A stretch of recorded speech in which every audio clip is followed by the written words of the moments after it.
నోవాహు గారి గురించి దేవుడు ఒక చక్కని సాక్ష్యం ఇస్తున్నాడు. ఏమనంటే, నోవాహు, ఈ తరము వారిలో నీవే నాకు నీతిమంతుడిగా కనిపిస్తున్నావు. దేవునికి స్తోత్రం.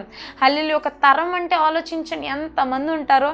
ఆ తరము వారందరిలో కూడా నోవాహు, నీవే నాకు ఎలాగున్నావు, నీతిమంతుడిగా, ఒక రైచియస్ పర్సన్గా ఎవరైనా ఉన్నారు అంటే అది నీవే నోవాహు అని నోవాహు గారి గురించి దేవుడు చక్కని సాక్ష్యం ఇస్తూ ఉన్నారు. దేవునికి స్తోత్రం. హల్లెలూయా. దేవుడి దగ్గర నుంచి సాక్ష్యం పొందుకోవాలి, దేవుని దగ్గర నుంచి ప్రశంసలు పొందుకోవాలి.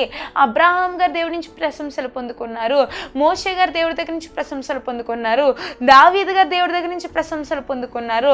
మంచి మంచి సాక్ష్యాలు.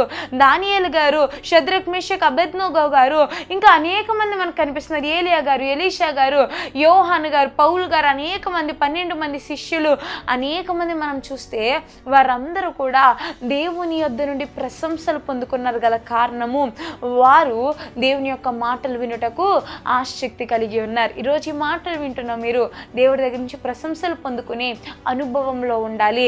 దేవుడు మిమ్మల్ని కూడా గుర్తించాలి, దేవుడు మిమ్మల్ని కూడా ప్రశంసించాలి.